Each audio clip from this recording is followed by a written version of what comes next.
प्यारे बच्चों, नमस्कार। आशा है आप सभी स्वस्थ होंगे और अपना अध्ययन सुचारू रूप से कर रहे होंगे। आज हम कक्षा 9वीं की पूरक पाठ्य पुस्तक कृतिका में संकलित पाठ रीढ़ की हड्डी का वाचन करेंगे। इस पाठ के लेखक हैं जगदीश चंद्र माथुर। यह एक एकांकी है। एकांकी का अर्थ है कि नाटक का एक अंक है जिसे हम मंचन कर सकते हैं नाटक के रूप में। इस पाठ के द्वारा भारतीय समाज में फैले लड़की और लड़के के भेदभाव और शिक्षा में जो भेदभाव किया जाता है उस पर एक आवाज़ उठाई गई है।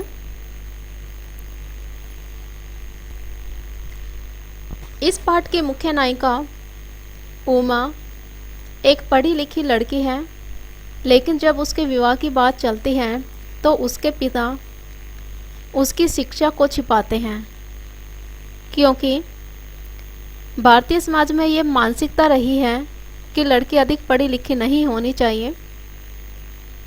तो आइए देखते हैं इस एकांकी के द्वारा भारतीय समाज को क्या शिक्षा दी गई है।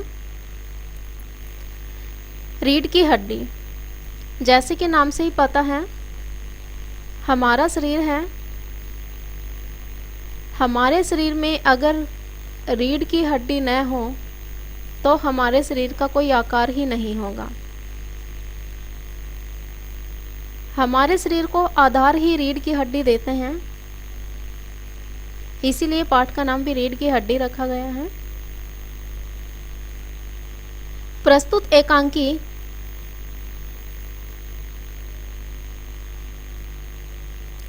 रीढ़ की हड्डी श्री जगदीश चंद्र माथुर द्वारा रचित है।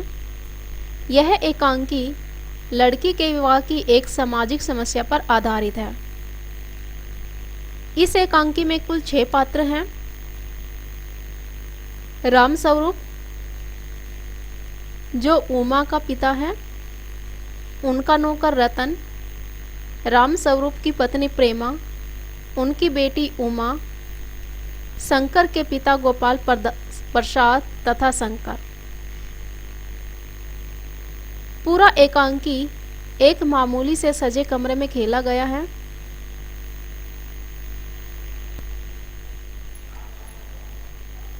उमा को देखने के लिए गोपाल प्रसाद और उनका लड़का शंकर आने वाले हैं। राम स्वरूप और उनका नौकर कमरे को सजाने में लगे हुए हैं।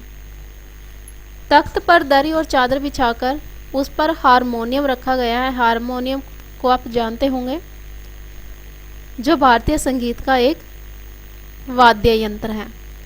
नाश्ता आदि भी तैयार किया गया है। इतने में ही वहाँ प्रेमा आती है और कहती है कि तुम्हारी बेटी तो मुंह फुलाए पड़ी हुई है। तभी राम स्वरूप कहते हैं कि उनकी माँ किस मर्ज की दवा है, अर्थात अगर उनकी माँ उसे नहीं समझा सकती तो वो किस मर्ज की दवा है। जैसे तैसे वे लोग मान गए हैं। अब तुम्हारी बेवकूफ़ी से सारी मेहनत बेकार चली जाएगी, तो मुझे दोष मत देना, क्योंकि जो उमा है, उमा विवाह करने के लिए अभी तैयार नहीं है और राम प्रसाद उमा का विवाह जल्दी कर देना चाहते हैं। तब प्रेमा कहती है, तुमने ही उसको पढ़ा लिखा कर सिर चढ़ा लिया है। मैंने तो पाउडर वोडर उसके सामने लाकर रखा है, पर वह इन सब चीज़ों से नफरत करती हैं। नफरत करती है क्यों? क्योंकि उमा का मानना है कि किसी भी लड़की के गुण ही उसकी सुंदरता है, बाहरी सुंदरता तो एक दिखावा है। इसीलिए वह सब इन चीज़ों से नफरत करती हैं। राम स्वरूप कहते हैं, न जाने इसका दिमाग कैसा है। उमा बीए तक पढ़ी हुई है, परंतु राम स्वरूप लड़के वालों को 10वीं तक पढ़ी बताते हैं, क्योंकि लड़के वालों को कम पढ़ी लिखी लड़की चाहिए। नाश्ते में टोस्ट रखने के लिए मक्खन नहीं है। रामस्वरूप ने नौकर रतन को मक्खन लाने के लिए भेजा है। बाहर जाते हुए रतन देखता है कि कोई घर की ओर बढ़ रहा है। वह मालिक को बताता ही है कि थोड़ी देर में दरवाज़ा खटकता है और दरवाज़ा खुलने पर गोपाल प्रसाद और उनका लड़का शंकर आते हैं। रामस्वरूप उनका स्वागत करते हैं। दोनों बैठकर अपने जमाने की तुलना नए जमाने से करते हैं। ये हकीकत है, जहाँ पर भी हम उम्र मिल जाते हैं वो अपने समय की बात करते हैं। यहाँ पर भी रामस्वरूप और गोपाल प्रसाद अपने ज़माने में मिलने वाली सस्ती चीज़ों का भी वर्णन करते हैं। अपनी आवाज़ और तरीके को बदलते हुए गोपाल प्रसाद कहते हैं, अच्छा तो साहब बिजनेस की बातचीत की जाए। देखिए बेटा, यहाँ पर जो गोपाल प्रसाद हैं उन्होंने किस शब्द का प्रयोग किया है? बिजनेस। अर्थात यहाँ विवाह नहीं, यहाँ तो एक बिजनेस हो रहा था। वे शादी विवाह को एक बिजनेस मानते हैं। रामस्वरूप उमा को बुलाने के लिए जाते हैं। तभी पीछे से गोपाल प्रसाद अपने बेटे शंकर से कहते हैं कि आदमी तो भला है, मकान वकान से हैसियत बुरी नहीं लगती, पर यह तो पता चले कि लड़की कैसी है। जब शंकर अपनी कमर को झुकाकर बैठा होता है तब गोपाल प्रसाद उसको डांटते हैं। रामस्वरूप दोनों को नाश्ता कराते हैं और इधर उधर की बातें भी करते हैं। गोपाल प्रसाद लड़की की सुंदरता के बारे में पूछते हैं तो रामस्वरूप कहते हैं, वह तो आप खुद देख लीजिएगा।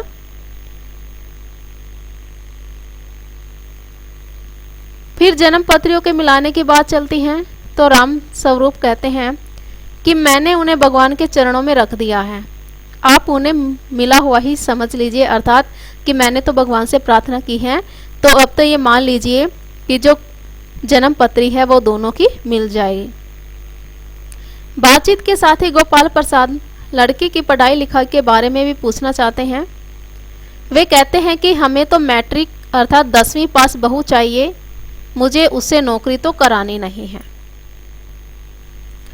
उमा को बुलाने पर वह सिर झुकाए तथा हाथ में पान की तस्तरी लिए आती हैं। उमा के लगे चश्मे को देखकर गोपाल प्रसाद और शंकर दोनों एक साथ बोलते हैं, चश्मा। रामस्वरूप चश्मा लगाने की वजह को स्पष्ट कर देते हैं तो दोनों संतुष्ट हो जाते हैं, मान जाते हैं। गोपाल प्रसाद उमा की चाल, चलने का तरीका, उनके चेहरे की छवि देखते हुए गाने बजाने के बारे में भी पूछते हैं। सितार उठाकर गीत सुनाती हुई उमा की नज़र उस लड़के पर पड़ती है तो वह उसे पहचानकर गाना बंद कर देती है। फिर उमा से उसकी पेंटिंग सिलाई के बारे में पूछा जाता है। इसका उत्तर रामस्वरूप दे देते हैं। तब गोपाल प्रसाद उमा से कुछ इनाम विनाम जीतने के संबंध में पूछते हुए उमा को ही उत्तर देने के लिए कहते हैं। रामस्वरूप भी उमा से ही जवाब देने के लिए कहते हैं कि जब भी गोपाल प्रसाद उमा से कोई प्रश्न पूछते हैं, सवाल पूछते हैं, तो रामस्वरूप ही उसका जवाब दे रहे थे। तब गोपाल प्रसाद ने रामस्वरूप से कहा कि हम उमा से ही प्रश्न पूछ रहे हैं तो जवाब भी वही देगी। और मजबूत आवाज़ में मैं क्या जवाब दूं? ऊंची आवाज़ में उमा कहती है, मैं क्या जवाब दूं बाबूजी? जब कुर्सी मेज बेची जाती है तब दुकानदार मेज कुर्सी से कुछ नहीं पूछता, केवल खरीदार को दिखा देता है, पसंद आ जाए तो अच्छा वरना। देखिए बेटा, इस वाक्य में उमा ने क्या करारा जवाब दिया है कि जिस प्रकार कोई दुकानदार अपनी वस्तु को बेचता है तब वह वस्तु से नहीं पूछता कि तुझे बेचूं या नहीं। ग्राहक आते हैं, सामान देखते हैं, पसंद आ जाए तो खरीद लेते हैं। तो यहाँ भी जैसे गोपाल प्रसाद ने बिजनेस कहा है, लड़की देखने के लिए आए हैं, लड़की पसंद आए, साथ ही दहेज भी अच्छा मिले तो हाँ कर देते हैं, वरना इनकार कर देते हैं। तो उमा के जवाब पर रामस्वरूप क्रोधित होकर उसे डांटते हैं। तब उमा कहती है, अब मुझे कहने दीजिए बाबूजी, ये जो महाशय मुझे खरीदने आए हैं, जरा इनसे पूछिए तो कि क्या लड़कियों के दिल नहीं होता, क्या उनको चोट नहीं लगती? लड़कियां मजबूर भेड़ बकरियां हैं क्या, जिन्हें कसाई अच्छी तरह देखभाल कर। उमा कहते हैं कि क्या लड़कियां भेड़ बकरियां हैं जो कसाई आकर उनको अच्छी तरह से देखभाल कर ले जाते हैं। तब उमा की बात को सुनकर गोपाल प्रसाद गुस्सा हो जाते हैं। रामस्वरूप बाबू, क्या आपने मुझे मेरी इज्जत उतारने के लिए यहाँ बुलाया था? तब उमा कहती हैं, आप इतनी देर से मेरी नापतोल कर रहे हैं, इसमें हमारी बेइज्जती नहीं हुई? और ज़रा अपने साहबजादे अर्थात अपने बेटे से पूछिए कि अभी पिछली फरवरी में ये लड़कियों के हॉस्टल के आसपास क्यों चक्कर काट रहे थे और ये वहाँ से कैसे भगाए गए थे। तब गोपाल प्रसाद हैरान हो जाते हैं और पूछते हैं, तो क्या तुम कॉलेज में पढ़ती हो?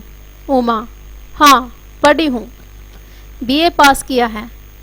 मैंने न तो कोई चोरी की और न ही आपके पुत्र की तरह इधर उधर ताक झांक कर कायरता का प्रदर्शन किया है। कायरता होते हैं डरपोक। तब उमा की बात सुनकर गोपाल प्रसाद खड़े हो जाते हैं और रामस्वरूप को बुरा भला कहते हुए अपने बेटे के साथ दरवाजे की ओर बढ़ते हैं।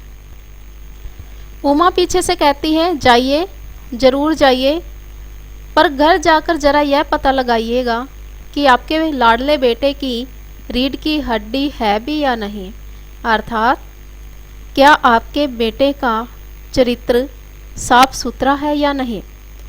क्योंकि गोपाल प्रसाद का बेटा शंकर लड़कियों के हॉस्टल के सामने पकड़ा गया, जिसे लड़कियों ने खूब पीटा था, और उमा ने यह दृश्य देखा था। यहाँ रीढ़ की हड्डी का अर्थ है मजबूत चरित्र। अगर हमारा चरित्र मजबूत है तो वही हमारे जीवन का आधार है। जिस प्रकार शरीर में रीढ़ की हड्डी का महत्व है, उसी प्रकार व्यक्तित्व में चरित्र का महत्व है। गोपाल प्रसाद और उनका लड़का दरवाजे से बाहर चले जाते हैं और प्रेमा आती है। उमा रो रही है, यह सुनकर रामस्वरूप खड़े हो जाते हैं। तब रतन आते हैं। बाबूजी मक्खन, सभी उसकी तरफ देखने लगते हैं और एकांकी समाप्त हो जाते हैं, क्योंकि अब तो मक्खन का कोई महत्व ही नहीं था। मक्खन खाने वाले तो चले गए थे। तो देखिए किस प्रकार आज के समाज में बेटे को तो खूब पढ़ाना लिखाना चाहते हैं, लेकिन बहू उन्हें कम पढ़ी लिखी होनी चाहिए ताकि वह अपनी आवाज़ न उठा सके, एक नौकरानी बनकर रहे। लेकिन उमा ने